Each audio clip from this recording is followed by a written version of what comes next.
Space, the final frontier. These are the voyages of a new Trekkie. My 5-year mission to search out Star Trek media, to seek out our fans and merchandise, to boldly go where no fan has gone before.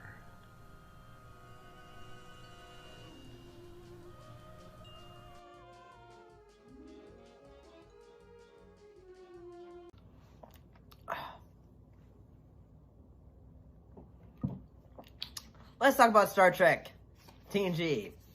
Right in this case, we're looking at 3 episodes. In this case, we're looking at episode Clues, First Contact, and Galaxy's Child. Sounds like something would have been done from Destiny's Child.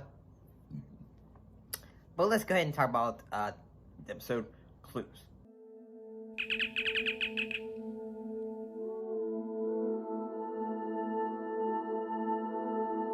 What happened in this episode?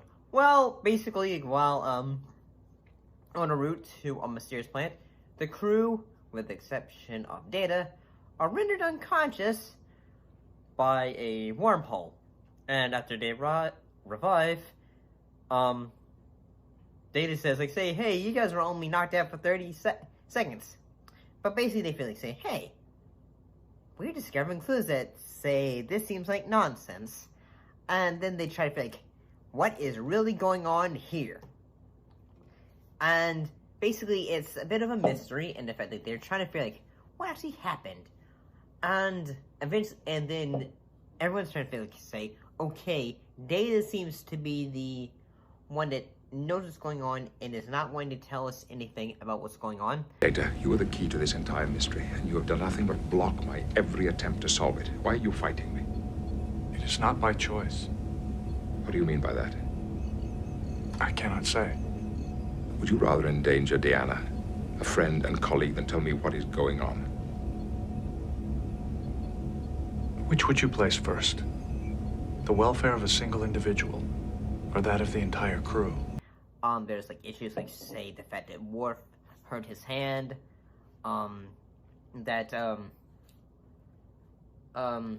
Beverly Crusher, she is having an experiment and it changed or something like that.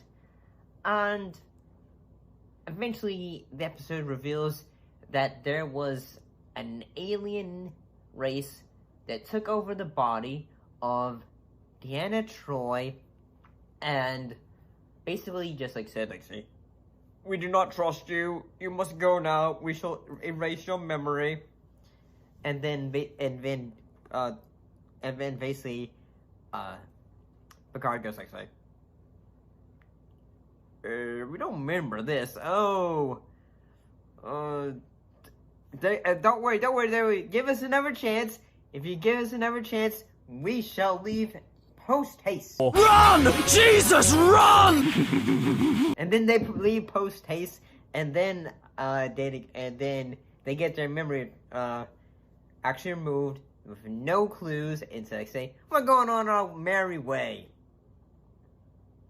And yes, that's what happens. And honestly, I think the episode does a pretty good job. The acting for it is pretty good. I will say, I think it would have been cooler if we actually, instead of a voice that takes over the body of Beverly Troi would have worked better.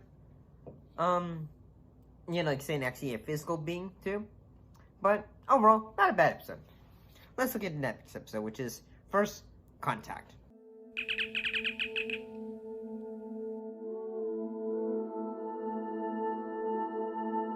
What happened in this episode? Well, in this episode, Commander Riker is injured, and basically he's trying to do trying to have a bit of a, basically what he's doing is he's trying to pretend I'm an alien of your race, and because, they're trying to, not break the, one rule is, say you cannot, influence, say, a culture or something like that. And basically, what happens is, in the episode, who was it?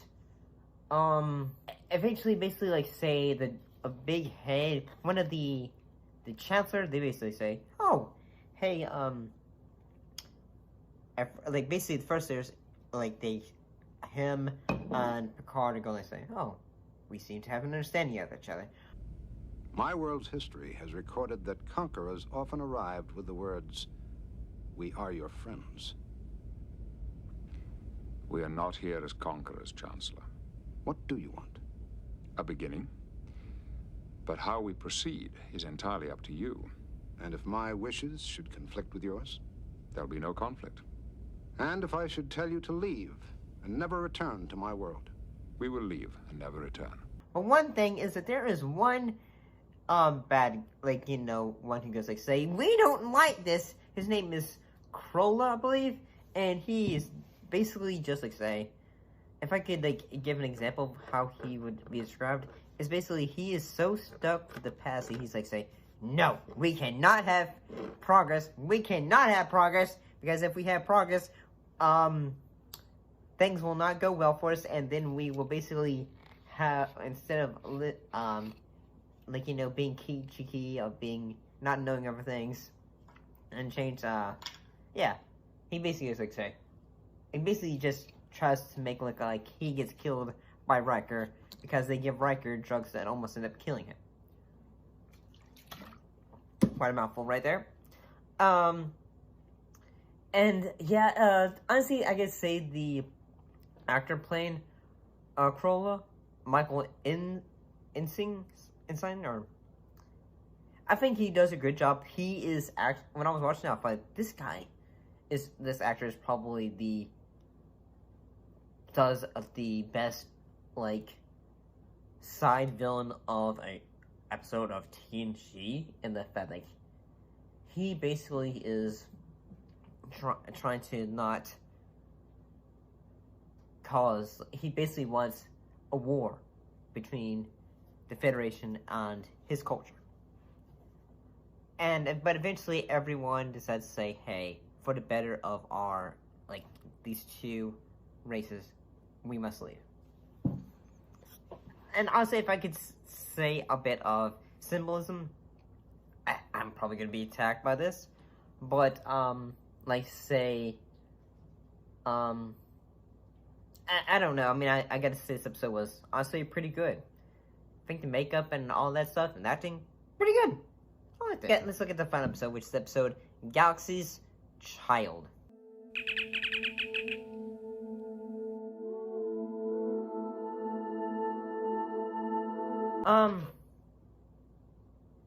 What happened in this episode? Well, in this episode, Geordi is thrilled when Dr. Leah Brahms comes aboard the Enterprise. And basically he realizes, like, say, oh, like, this is nothing like, say, the version of, like, how she is on the hologram. Basically, her character appeared in the season 3, third season episode Booby Trap. Basically, she's totally different, like, the fact that she is more serious, she has no humor. Is that going to be your only defense, Commander? That same tired rhetoric?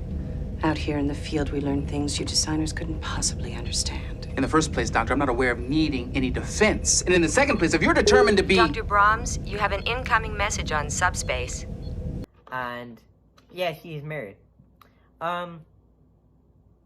Basically when she discovers that Geordi had basically had a bit of, had the holodeck of a, like, you know, her, recreation of her, she goes like, say, excuse me? And then, I'm gonna be honest, when he first meets her, he is looking her up and down of, like, say, Geordi.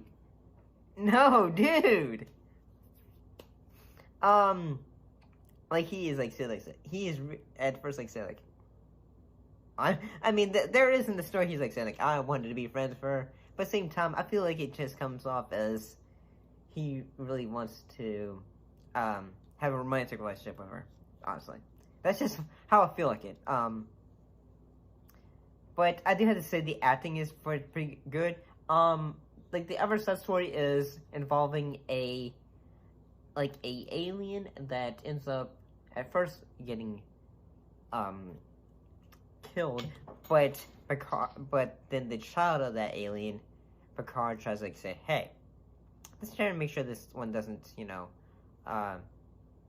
get hurt.